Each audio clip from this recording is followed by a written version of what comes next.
ہمارا T V کے ساتھ میں ہوں آپ کی ہوسٹ فاطمہ قاسمی۔ شامل کریں گے نیوز ہیڈ لائنز۔ وفاقی حکومت کی طرف سے 9ویں اور 10ویں محرم کی چھٹی کی منظوری دے دی گئی۔ سیلاب متاثرین کی داد رسی کے لیے وزیر اعظم شہباز شریف ایکٹیو۔ خیبر پختونخوا کے بارشوں اور سیلاب سے متاثرہ علاقوں کا دورہ۔ ٹانگ کے علاقے پائی میں نقصانات، امداد اور بحالی کے کاموں پر بریفنگ دی گئی۔ سپریم کورٹ نے 3 ماہ میں سندھ میں سرکاری زمینوں اور رفائی پلاٹس پر قبضے ختم کرانے کا حکم دیتے ہوئے جامع رپورٹ طلب کر لی۔ پاکستان تحریک انصاف نے چیف الیکشن کمشنر سکندر سلطان راجہ کے خلاف جوڈیشل کمیشن میں ریفرنس دائر کر دیا۔ انٹر بینک میں ڈالر کی قیمت میں کمی کا سلسلہ جاری ہے۔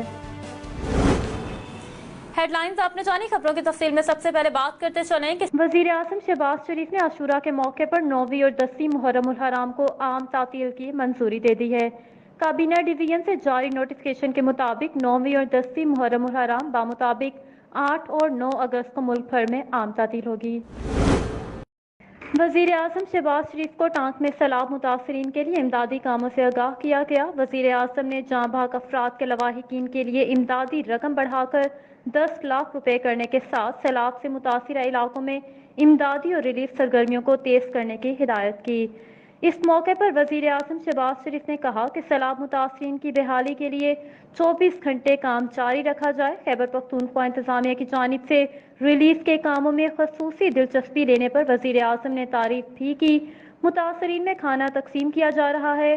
3 میڈیکل کیمپ بھی قائم کیے گئے۔ پانی سے پیدا ہونے والی بیماریوں کے لیے ادویات فراہم کی گئیں۔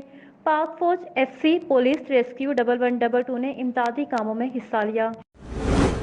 سپریم کورٹ کراچی رجسٹری میں سندھ میں سرکاری زمینوں پر قبضے اور ریونیو ریکارڈ کی کمپیوٹرائزیشن کے معاملے کی سماعت ہوئی۔ عدالت نے کمپیوٹرائزیشن کے عمل میں سست روی پر senior member board of revenue کی سرزنش کی۔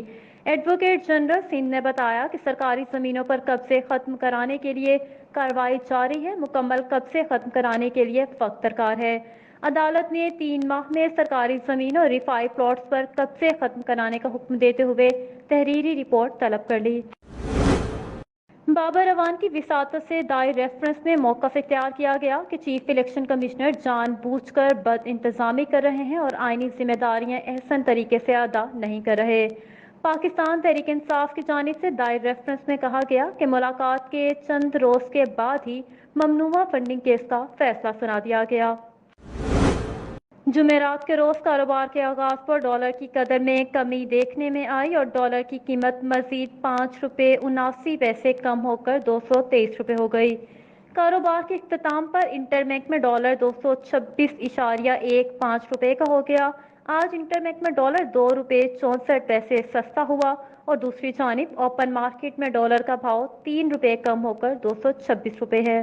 ہمارا ٹی وی سے فی الوقت اتنا ہی۔ مزید تفصیلات کے لیے دیکھتے رہیے ہمارا ٹی وی۔